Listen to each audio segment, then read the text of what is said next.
Buenos días, venimos del IES Ramon Llull. Vamos a presentar el proyecto Recuérdame. Yo soy Guiomar García, ella es Lucía Roberto, él es Diego Rivera y esto está patrocinado por el AMPA. Este proyecto comenzó porque encontramos un vídeo en YouTube en el que se mostraba un pequeño truco de magia en el cual un chico lo que hacía era deformar un clip y solo metiéndolo en el agua recobraba su forma original. Quisimos buscar un poco más de información y descubrimos que este clip estaba hecho por un material llamado nitinol, el cual es una aleación entre níquel y titanio, y esto hace que sus propiedades sean, entre otras, que sea súper elástico, que tenga una gran resistencia a la oxidación y además tenga también memoria de forma, que es lo que vamos a explicar en este proyecto. Estas características se deben sobre todo a su estructura atómica, de la cual va a hablar ahora mi compañera. Bueno, pues los átomos de los metales suelen ordenarse en estructuras compactas y suelen ser la forma hexagonal compacta, cúbica centrada en las caras, que sería esa, cúbica centrada en el cuerpo, que sería la que experimenta el nitinol en la fase austenita. Lo que hace tan especial el nitinol es que experimenta dos fases, la austenita y la martensita. La austenita sería esta fase, la cúbica centrada en el cuerpo, que sería una fase fija en la que se producen enlaces direccionales. Sin embargo, en la martensita veríamos una estructura monoclínica B19', que sería una estructura dura pero plástica en la que se producirían dislocaciones. Por ello, cuando podemos deformar perfectamente un muelle de nitinol a temperatura ambiente, porque está en estructura cúbica centrada en el cuerpo, pero al introducirlo en agua caliente en su temperatura de transformación, vemos cómo vuelve a su forma porque pasa a estar a la estructura austenita. Y ahora mi compañera les continuará explicando. La temperatura a la que cambia su fase dependerá sobre todo de la longitud que tenga el material y de su diámetro. Aquí, en este pequeño experimento, hemos utilizado la base de que cuando una corriente pasa por un metal se libera cierta cantidad de calor.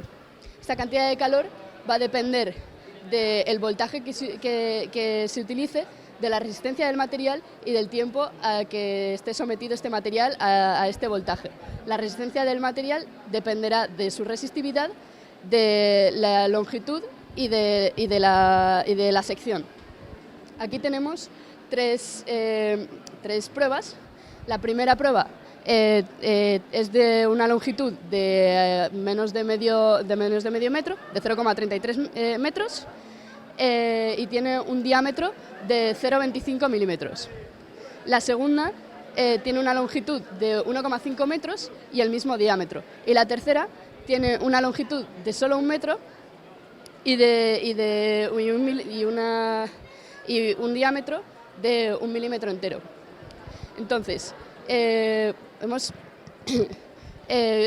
con todo lo que ya he dicho, hemos comprobado que la primera prueba necesita un voltaje de al menos 2,5, le vamos a poner 5, sí, de al menos 2,5 para que recupere su forma.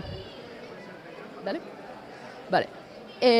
La segunda muestra va a necesitar un voltaje de al menos 8 voltios. Y la tercera muestra necesitará al menos un voltaje de 5 voltios. Como su diámetro es bastante mayor, la tercera tardará mucho más en recuperar su forma. Vale. El nitinol tiene muchísimas aplicaciones, pero es muy difícil conseguir formatear su forma. Para ello se necesita que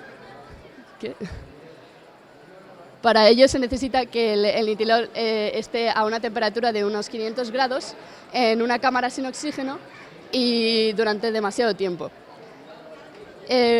Por ello, aunque se puede aplicar para muchas cosas, no se utiliza tanto como sería posible. Ahora mi compañero os explicará el resto de las aplicaciones. De acuerdo. Pues gracias a esta característica particular y además de su biocompatibilidad, el nitinol es usado sobre todo en campos como la medicina y la odontología. Por ejemplo, tenemos aquí unos alambres de nitinol que se usan para fabricar los conocidos aparatos de dientes, que al colocarse en los dientes pues genera una presión que facilita el reajuste de los dientes a la posición inicial.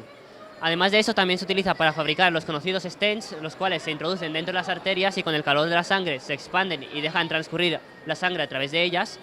También se utiliza para la gente que sufre de escoliosis, la cual se le adhiere este material al tronco, y con el calor y con el tiempo, pues este material lo que hace es corregir la postura y consigue que esta vuelva a su postura inicial. Además de eso, también se utiliza en los reguladores de temperatura de las duchas o en válvulas o otros mecanismos que requieran de este material. Nosotros, para este material, lo que hemos hecho ha sido fabricar unas poleas, las cuales están unidas por un cable de nitinol que ha memorizado una forma horizontal. Este cable de nitinol, al entrar en contacto con el agua caliente de abajo, lo que hace es querer estirarse, pero como no puede estirarse porque está unido, lo que hace es se desplaza y se va a la zona vertical. Esto, una y otra vez, lo que hace es generar este movimiento circular que podemos ver. Luego lo que hemos hecho ha sido sacar unas estadísticas y unas mediciones en las que hemos podido comprobar que la temperatura ideal para el funcionamiento de esta máquina son los 60 grados y que no funcionan ni por encima ni por encima de los 80 grados ni por debajo de los 46. Luego, para descubrir su potencia o su trabajo, lo que hemos hecho ha sido unirlo a un hilo fino, calcular el peso de la carga, multiplicarlo por la gravedad y luego dividirlo entre el tiempo que tarda para sacar así su potencia y descubrir que, por ejemplo, con una carga de 7,3 gramos y con 4 hilos de nitinol podíamos conseguir una potencia de 3 milivatios.